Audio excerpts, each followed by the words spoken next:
রাধে রাধে সবাইকে। তো আজকে ফলহারিণী অমাবস্যার অনেক অনেক অনেক শুভেচ্ছা জানাই সবাইকে। সকল ভক্তবৃন্দদের চরণে জানাই কোটি কোটি প্রণাম। তো আমি সুমি দাস চলে আসলাম তোমাদের কাছে আজকে ছোট্ট একটা মিনি ব্লগ নিয়ে। তো আমার মিনি ব্লগে সবাইকে জানাই অনেক অনেক অনেক শুভেচ্ছা। তো দেখো আমি একটু ফলের দোকানে গিয়ে ফল নিয়ে এখন যাচ্ছি মায়ের মন্দিরের দিকে, কারণ আজকে হচ্ছে ফলহারিণী অমাবস্যা। তো আজকের দিনে ফল নিবেদন করলে নাকি খুবই ভালো। তো দেখো আমি ফল নিয়ে যাচ্ছি, তো ফলগুলোকে ধোয়া হয়নি। তো মন্দিরের বাইরেই কিন্তু কল ছিল, সেখানে একটু ফলটাকে ধুয়ে নিলাম। তো আমি থাল আনতে ভুলে গেছি, তো একটা কাগজের মধ্যে আমি ফলগুলোকে নিয়ে নিলাম।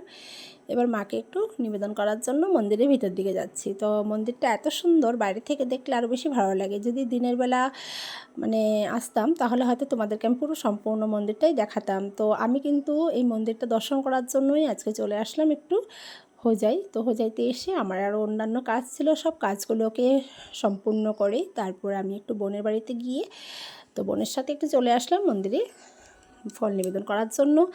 আর এই মায়ের মন্দিরটা এত সুন্দর, কি বলবো। তো এই মায়ের মন্দিরে কিন্তু আমি কিছুদিন আগেও অনেক দিন আগে এসেছিলাম। তো এসে আমি এখানটায় পুজো দর্শন করেছিলাম, তো খুবই ভালো লাগলো। তো ভাবলাম আজকে আমি এই মায়ের মন্দিরেই যাব।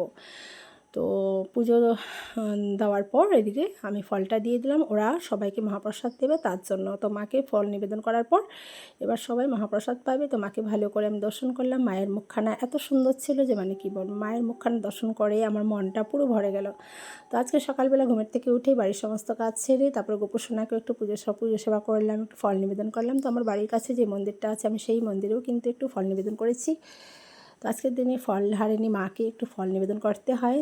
তো এবার আমি মাকে ভালো করে দর্শন করার পর দেখো কত সুন্দর করে এখানে সবাই 108টা প্রদীপ নিবেদন করলো। প্রদীপ জ্বালানোর পর এবার সবাই মাকে দর্শন করছে। তো আমি একটু বাইরের দিকে চলে আসলাম, কারণ আমাকে আবার একটু শনি মন্দিরেও যেতে হবে।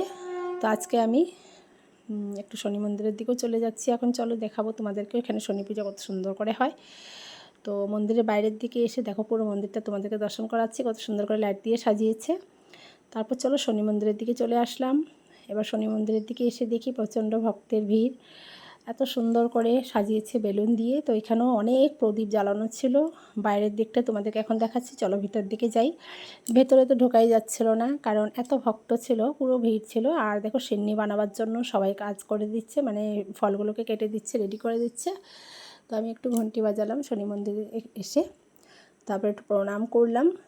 তো চলো এখন একটু মহাপ্রসাদও নেব, কারণ এখানটা এসে দেখি সকল ভক্তবৃন্দরা এখানে প্রসাদ পাচ্ছে। তো আমি মন্দিরে ঠাকুরকে দর্শন করে এবার একটু বাইরের দিকে চলে আসলাম। তো আজকের দিনটা এত ভালো যাবে ভাবতেও পারিনি। তো দেখতেই পাচ্ছ বাইরে কত ভক্তরা প্রসাদ পাচ্ছে। তো আমিও সবার সামনে বসে সবার সাথে বসে একটু প্রসাদ পেয়ে নিলাম। তো রাধে রাধে বন্ধুরা, ভিডিও কেমন লেগেছে অবশ্যই একটু জানাবে। আবার আসবো পরের ভিডিও।